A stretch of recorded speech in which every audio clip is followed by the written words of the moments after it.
and gentlemen, the 3 knockdown rule on Triller is back in effect. I'm Steve Kim, joined by Manhattan Mario Lopez. Welcome back. Thank you. Very appropriate. More on that later. Nice shirt, by the way.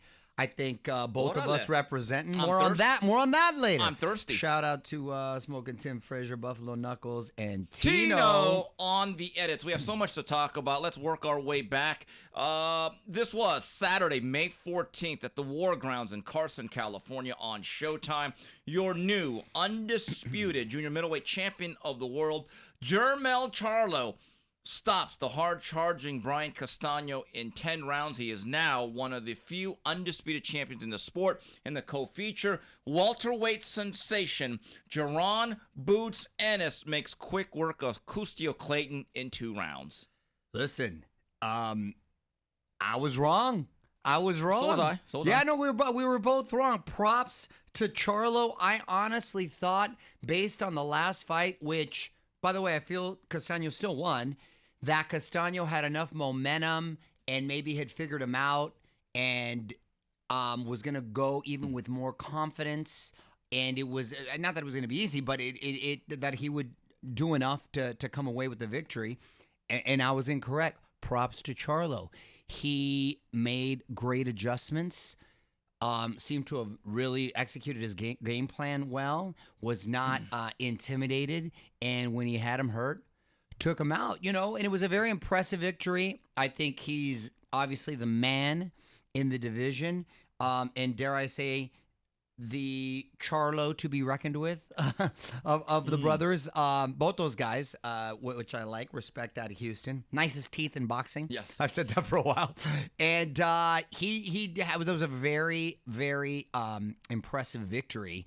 And I think Castaño, his style, it lends itself to, if applied correct or with smart pressure and effectively, you could really cause some trouble for some people. But there are instances where you can leave yourself a little bit open and get caught, like he did with the uppercut there. I don't know if it's worthy of a rematch. I'll tell you what fight I would like to see, because some people are saying, well, it's 1-on-1, really. I would like to see Charlo with my boy Fundura. I think that's a fun fight there. But overall, respect and a tip of the hat to Charlo. Charlo showed more dimensions. That's the bottom line. Castaño is Castaño. Square pegs don't die round. Sometimes that's hard, though, to acclimate or to adjust to. But his style, Castaño's, is always going to be what it is. And one instance where I thought Charlo was better, that even when he had his back on the ropes, instead of letting Castaño swarm him, this time he hit him with shots right down the middle from the mid-range, and he caught him. And even though Castaño was landing his share of leather, punch for punch, Charlo was the stronger puncher, though. You could see the erosion. He looked crisper in his punches, but to go back a little bit, in the whole he is who he is, and that's, you know what you're getting. Well, you also know what you were getting with Maidana, and he seemed to be very effective. Not that I'm comparing him to two, but in the sense Maidana hits harder, though. Well, that's the thing. Well, that's exactly what I was going to say. If you're going to have the same style, then you better have some bricks in your hands, because then it makes the other fighter less or a little more reluctant, and you're given a little more leeway. And what Charlo really showed on this night, I thought, was character. After 6 rounds, it kind of looked like what took place last year in San Antonio. And after winning the first couple rounds, Castaño strung together 3, 4, 5, and 6, and you're thinking, ooh, momentum's going to Argentina. But he bit down and he said, you know what? I'm the better athlete. Yep. I'm the superior technician, and I'm going to come right down the middle. And he began to wear him out. Look, Castaño's a tough guy, but the way he reacted to punches was very evident. He was more affected by what was landing on him than vice versa. Then you take apart all this other stuff, the reflexes, the quickness, the trigger pull. That started to separate Charlo from Castaño. After 9 rounds, your scorecards read 89-82, 87-84, and 88-83, all in favor of Charlo. Now, Mario, we are sky high on this young man. He joined us during the last edition of the 3 knockdown rule on Triller. Boots Ennis, I get it. It's Custio Clayton, but how you win is important. Those are style points. Listen, not only style points, he seems to really be it's a showcase now every time he fights, And I think he's got all the intangibles with his mindset, the maturity, his father, the camp around him. I think the kid that we always said he was like a blue chip prospect. I think he's one to be reckoned with in that division. And I'm curious to see what his next step is. What have you heard as far as this fight was an IBF eliminator, so he's clearly the number one. But if you're Errol Spence, now it becomes risk versus reward. Right. Do I take on this Philly guy for a little bit of money, or do I finally say, okay, Crawford, all the belts, a lot more money? At this point, Crawford becomes the much more palatable guy. He may have not been that before, but the presence of Boots Ennis, who nobody wants to face unless they have to, he may actually be the impetus for Crawford Spence happening to a certain degree. Well, that's what I was just about to ask. So Spence is in a position now where if he doesn't take the Crawford fight, he is forced, theoretically, to fight Boots. And for some reason, if he doesn't take the Boots fight, then he'll be stripped, correct? Yeah, theoretically, if you're a mandatory defense is called and you don't take it, yes, you lose the title. Bottom line. You lose the title. Well, then Boots over here saving super fights for us. That's what he does. And that's what he does. And you know what? He's a young guy. I don't have a problem with him sort of kind of waiting his turn and being in line. I think it bodes well for him. Those fighters are getting a little bit older, bursting at the seams. He'll obviously be in line for the winner should those other two fight, which looks like Mario, it will happen. Can we be realistic? The winner's moving up, like the Jeffersons. They are giving Boots no shot. None. You're right. None. The winner or in line for the title regardless. Yes. The thing with Boots is he's 29-0, 27 knockouts. You know he's only 24. Wow. He's really not theoretically even into his physical prime. And I want to make this point for people that say, we don't need sanctioning bodies. This. Yeah, we do. Because with Boots Ennis, unless he's a mandatory challenger and people are forced to fight him, nobody in terms of the opposite promoter, managers, or even other fighters, out of the goodness of their heart, are going to say, well, he deserves it, and I'm going to fight him because I want to. No, that's why you need sanctioning bodies, because guys like Boots Ennis, they would be perennially ducked, dodged, and avoided. Agreed. Saw some posts over the weekend with Virgil Ortiz, who we were talking about. Looks like he's back in the gym, in shape. Where does he fall in line now? As far as with the rankings. Remember this, he's number one in the WBO. But that's another guy that, again, Virgil Ortiz does not mean as much financially to Terrence Crawford as an Errol Spence.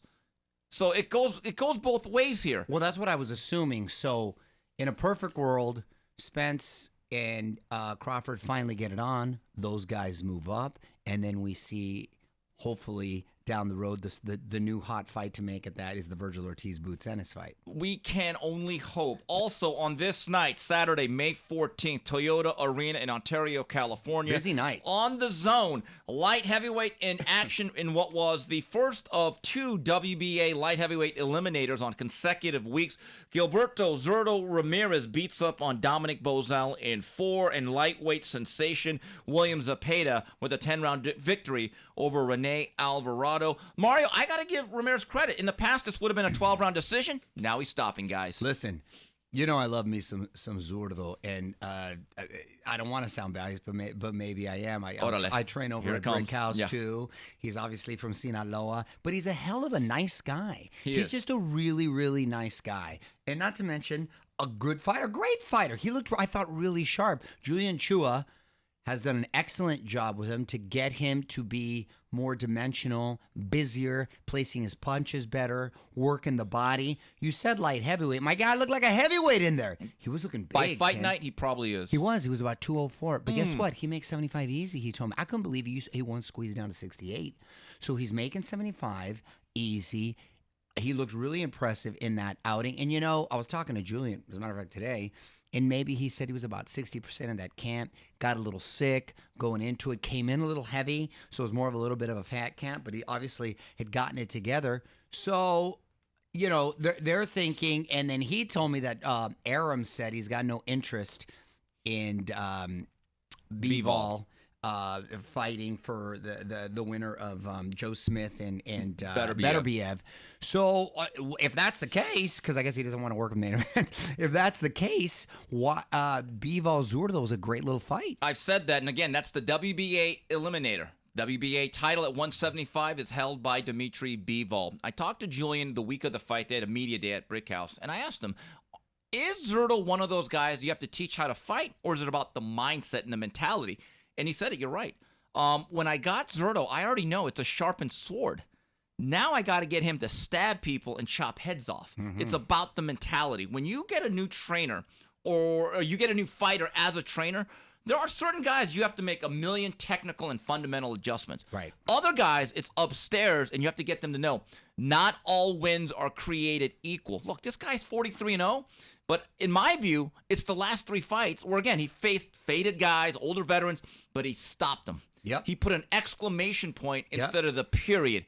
It matters. Right now, if Bivol does not get Canelo Alvarez, and more on that later because it doesn't look like it's headed that way, you put that fight in L.A., Zurdo against Bivol, I think that's a significant promotion. So do I. Yeah. Real quick to talk about Julian, who I think has done a great job there. He also had a fighter on that card in Scrappy. Oh, what a knockout. That could be the knockout of the year. That could be the knockout of the year right there. So he's getting his guys to be busy. They're stopping people. He's doing a good job, man. Yes, he is. Yeah. Also, well, this was truly the busiest night in Southern California really boxing. On this night at the Kia, still Great Western Forum, Inglewood, California. Fun on fights, Triller, too. It was Triller versus 5. I was on the scene. Cruiserweight in action. Sergey Kovalev with a clear-cut 10-round decision over Tervel Pulev. Your scores, 98-92 twice, 97-93. Also, heavyweight Kubrat Pulev with a 10-round decision over Jerry Forrest. And the Vargas dynasty, Fernando Jr., Amado, and Emiliano, all wrap up wins. And I got to see Onyx, Slam, and Cypress Hill. Very fun, long night. Tell me about the event. The event was interesting. The concert, I never... You never want to say interesting. No, it's interesting in a good way. I have one It's like critique. when you say, hey, so you want to meet this chick? Dude, I want to hook you up. How was she? She's interesting. Yeah, or honey, does this dress make me look fat? Yeah, it's one of those, I get it. But I'd have one critique. I actually enjoyed Onyx and Cypress Hill. I don't know if I need 90 minutes. I would shorten that up to an Was it hour. 90 minutes? Yeah, they gave me both. No. Yes, let's go an hour, 45 minutes. But it was good. Also, the fights themselves, the way they stage it, it looks big. They actually got a decent crowd. Nice. Considering so the production's there nice. were 2 other fight cards happening within a 50-mile radius. Yeah, Also, the event was so long because they had an issue with Jerry Forrest's gloves. They didn't fit. So that was the delay. That was another delay that they had. But had that not happened, would it still have been a long delay? Yeah, I personally think most shows nowadays should have a limit. As soon as the last bell rings for one fight, if I'm the commission, I tell guys, I don't care what production you have. I don't care what feature you've produced. That next fight better get in there in 10 minutes. Nobody wants to buy a ticket to a 7-hour event. They don't. Yeah, it's not Lollapalooza. How long was the wait in between? Sometimes 20 to 30 minutes. And then the concert portion was okay because you got to run around, hang outside. Well, if you had the drinks. concert portion between maybe in those 20, 30 minutes, that'd be different. It would be, but it wasn't really that way. The fights themselves, I generally enjoyed it. Sergey Kovalev as a cruiserweight, he used to be a powerhouse. Now he's a picker and a prober. Fencer. Yes, he's going to jab his way to victory. Okay. He still has that traditional 1-2-1. He never actually hooks off the right hand. It's always the jab, right hand, and a power jab. Yeah. And he gets great leverage on it, but you can tell when he used to hit through guys at 75. I've seen him knock guys out and down with the jab at light heavyweight. Yeah. I've seen him land grazing right hands to the body at light heavyweight, and guys would crumble. Boy, these 200-pounders are big and strong. But Kovalev, I thought, looked pretty good technically. Nice. And the important thing is his legs are there. Vargas boys? Emiliano can be a star. Yeah. I've been told for 2.5, 3 years from people that have seen him in the gym, seen him spar. Remember, he's the one with the longest amateur career. Yeah. The other boys picked it up a little bit late, so the learning curve is different. Emiliano has an electricity to him. He's got a certain type of speed that his dad never had. An explosion and a quickness. Quick twitch. Yes. He's got it all. He's really well schooled. Great amateur background. Good looking kid. Yes. He's got very marketable. He's got it. He could be a star. That charisma is off the charts. Right. He's a great looking kid. He very well mannered too. And I don't mean this, but he could be the next Ryan Garcia. In the sense that, as far as in the social media era, to build, do you understand what I'm saying? Yes. In that sense, and I think, and his dad's done such a great job keeping him focused and keeping them disciplined. High ceiling for that kid. Absolutely. Also, a couple of news and notes from last week before we get back to some of the stuff that happened this past weekend. ESPN and Top Rank have announced, this is early Tuesday morning boxing, Mario. June 7th, Saitama, Japan, the rematch between Nino Inoue and Nonito Donaire will take place that night. Set your alarm clocks. Also, it looks to me there's been no opponent set yet. Speaking of King Ride, July 16th, I'm hearing this will either be at the Crypto Still Staples Center Arena in LA or Las Vegas. Ryan Garcia will be taking on Tom Bob Anderson, TBA, and I believe Alexis Rocha will, that's an old one, I've used that one. Alexis Rocha will be on the card. It was fresh again. Mario. What happened with Isaac? Oh, God, they're just not trying to. Look, when I spoke with Oscar and then he's all, hey, man, we did all we could. This is on Heyman. That's what I had heard. You believe that? I don't want to put it all on Heyman. Here's the reality. Golden Boy and PBC, they don't break bread. I mean, honestly, this right now is worse than the Hatfields and McCoys. That's a shame. And even the WBC just said, we're not even doing a purse bid. Yeah. Neither of you want to come to the table. Oscar told me at Brick House a week and a half ago, look, I'm hopeful, but I'm realistic. I don't think it's going to happen. I don't want to cast blame on anyone because, look, at the end of the day, you look at what's going on with Jaime Munguia. Well, Golden Boy didn't want to send him over to Showtime without the zone. So these politics exist for everybody in a lot of different situations. Moving on here, this past weekend, busy night of boxing. Saturday night from the Resorts World in Las Vegas on ESPN. The WBO interim middleweight titleist. It is now held by, we're just going to call him Janibek, with a stoppage in 2 rounds over Danny Dignam. And unfortunately, Jermaine Ortiz ends the career of Jamel Herring. Mario, Saturday night, this is the truth. And this shows you actually do watch the fights. People ask me. 30 seconds after Janibek scored his knockout, you called me and you said, Kim, this guy's a problem. He's a problem, man. He's a problem. I like that dude because he looks kind of like a vato, but he's like he kind of does. Korean Russian. He kind of does. But he looks. No, listen, and Egas, I can't believe we didn't talk about him the last time he was here. He's got himself a nice little stable. If you're a middleweight, you don't want any part of this guy right now.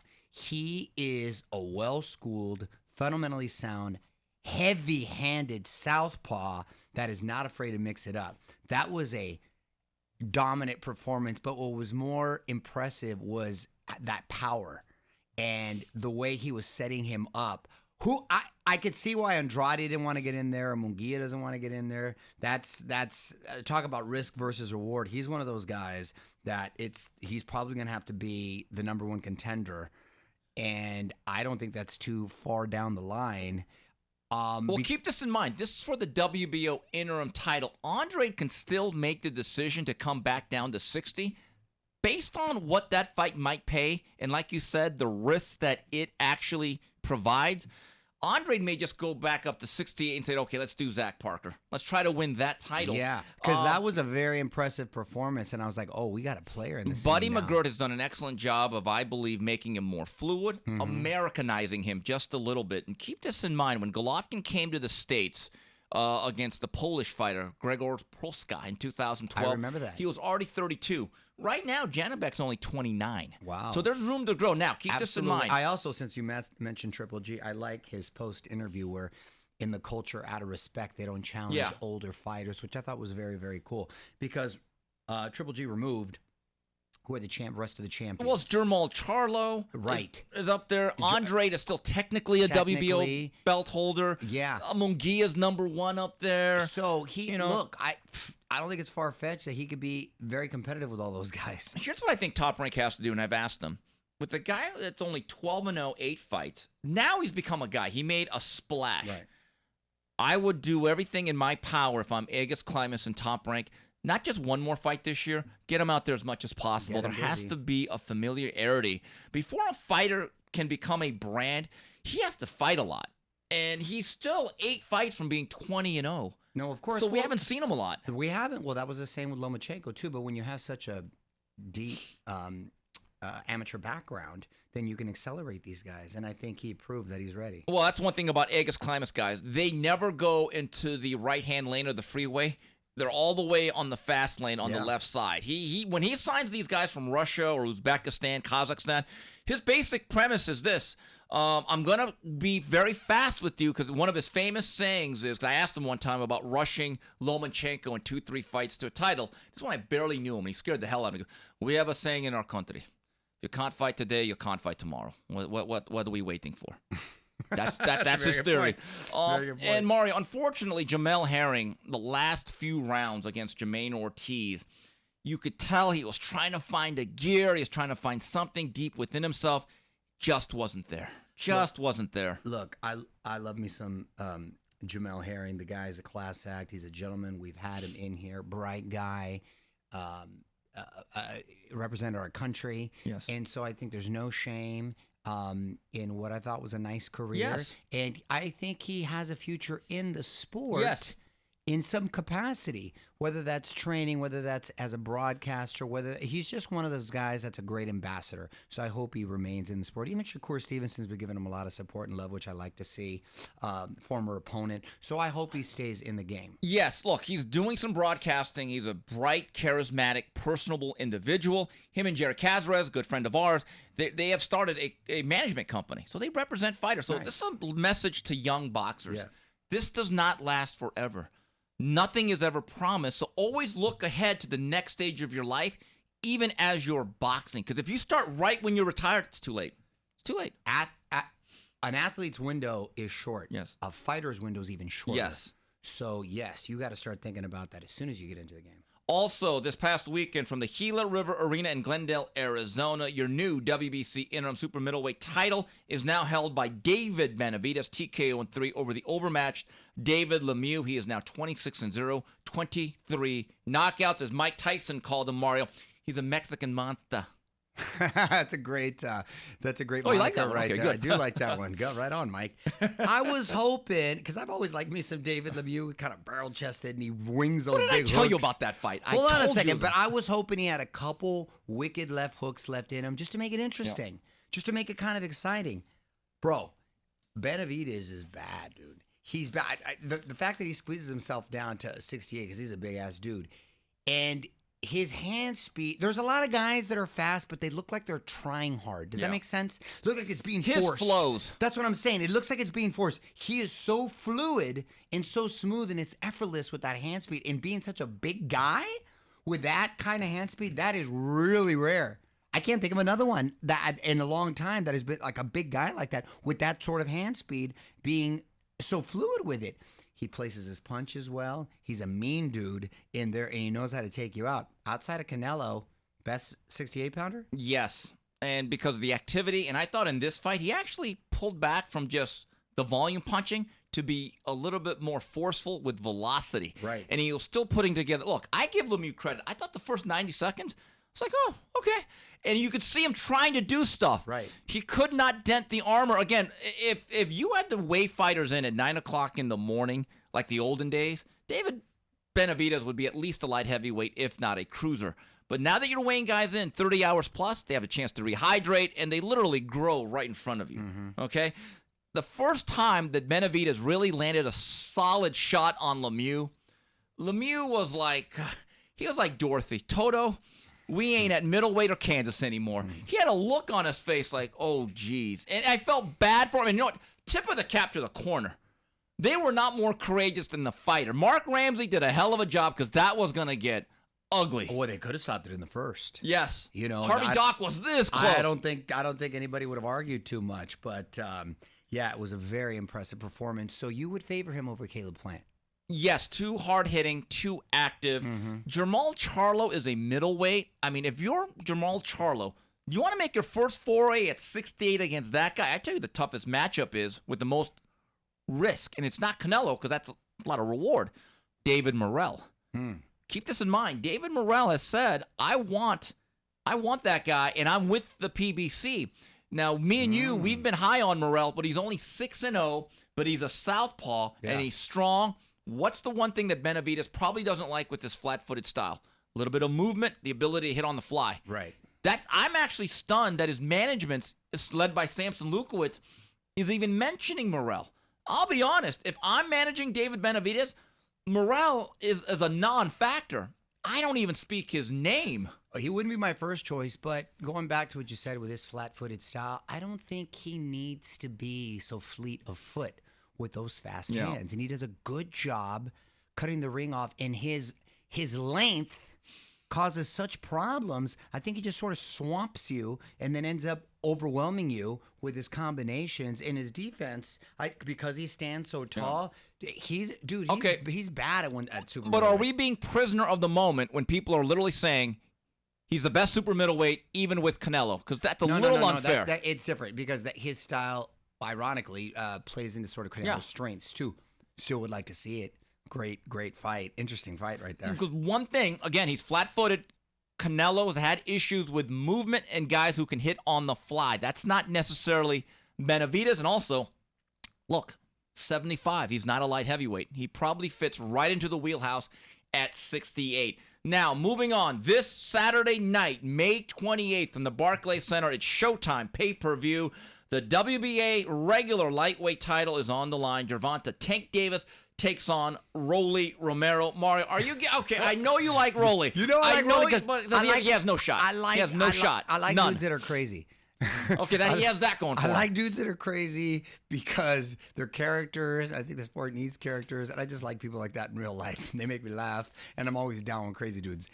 The thing about Rolly, here's the thing. Now hold on. Let me tell you the things I like about him. Aside from him being crazy, my guy can punch. He's heavy-handed, and he's also awkward and unorthodox to his benefit because it's difficult to time. And he's got a lot of confidence, and he's got a big set of balls. He'll go in there and let those hands go. So you got a guy that's heavy-handed, unorthodox, and unafraid to go in there. I'm not saying he's going to win, but I'm saying pay attention because it could get interesting. Okay. Do you disagree? Let me give the counterpoint to this.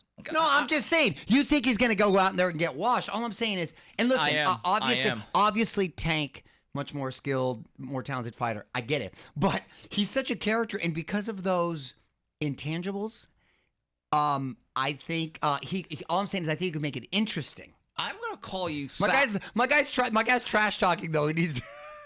Yeah, not exactly Gary Payton. It's so funny. I'm going to call you Salvation Army. Do you not agree with the points I just made? Let me just give you my points. I'm going to call you Salvation Army because you're awfully charitable when you call this technique unorthodox. When I'm watching him shadow box, I'm thinking, what is this, rerun Stubbs? Popping and locking? Right. It's awful. Here's the reality. You say awful, I say unorthodox. Here's the reality.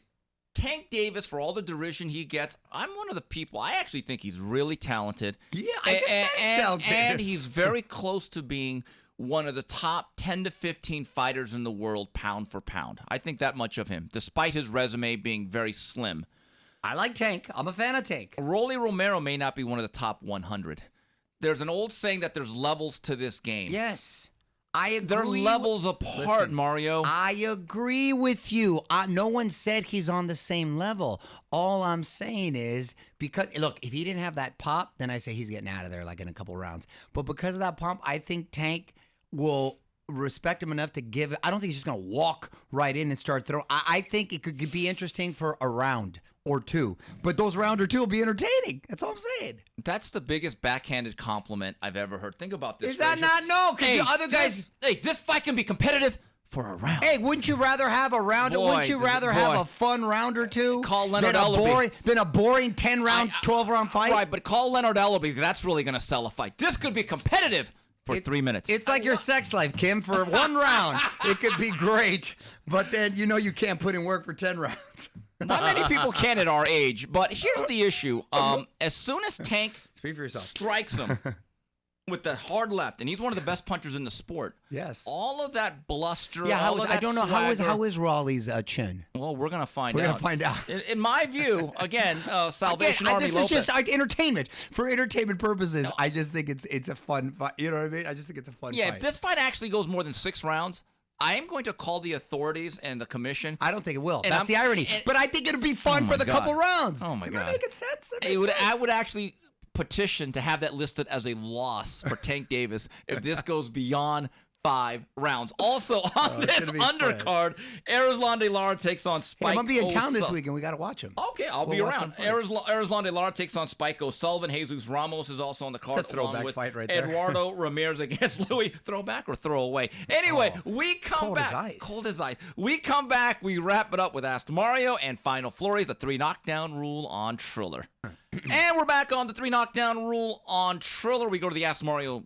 portion of this program. We start out with Seabass 123. Hey fellas, I miss HBO boxing. Do you think there's any chance it could ever come back, given how big HBO Max has become? You know what? I would love it, and I miss it so much too. There was such a class and high level of that production. I spoke with Jim Lampley not too long ago, who is now a professor at UNC. Correct, in North Carolina. He's living in North Carolina, and I was reaching out to him about a doc that we're doing. Yeah. And because it involves HBO, he refuses to be a part of it because he felt he was done dirty. I was like, oh, it was representing a certain era, and I'm like, Jim, you are so missed. People, we can't put it aside. And he was wrestling with it, and his pride didn't allow him. But damn it, I really wanted him for this particular doc. But yeah, there's a lot of bridges that were burned according to the players that were involved with HBO. If you look at HBO's programming, it's gone a certain direction, like HBO The Shop, some of their political leanings. I don't think they want to be involved in boxing. I've asked around.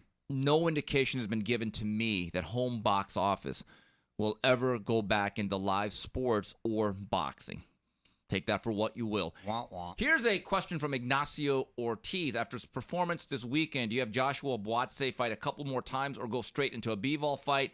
And how much will Bill Haney not being in Devin's corner affect him psychologically? Now, Mario, Joshua Buatsi fought another WBA eliminator, beating Craig the Spider Richards. Good fight. I did not see a guy that is good enough or evasive enough from the outside to beat Bivol. But Bivol now has 2 options. You could fight Zurdo Ramirez on the West Coast in Southern California, or you could fight Buatsi in UK. That'd be a real event. So those are good fights. Now, Bill Haney had some past legal issues that is keeping him from having his visa approved for Australia. What type of effect do you think that'll have on Devin Haney? Listen, it's not ideal. I think it will have some type of effect. Yeah, it's not great. We don't know how bad it is. We don't know how bad, but it's not what you want. It's not great. He's already conceding home turf, the momentum, the crowd, all that sort of stuff. But once the bell rings, fighters fight. And he is who he is, and he's a talented kid. So that I expect a really good fight. And throughout Devin's career, he's been with different Mayweathers. He's been with Mickey Bay. Right. So he's used to having different faces. It's not if this was a Tommy Hearns, young Tommy Hearns, Emmanuel Stewart situation, and you rip him away before his first or a title fight, that's big. But I think Devin's used to having revolving games. I think Yoel Judah, the father of Zab, he will be accompanying him to Australia when they fight on June 4th. Here's one from our old friend Clay Stevenson at Glitter Road. Hey, Mario, I see that Golden Boy Promotions finally got the zone extension done last week. That being said, do you know if Oscar is looking for a second platform for Golden Boy? A supplemental outlet can only help. Yes is the answer. You know, for a hot minute, they had something going on with Facebook.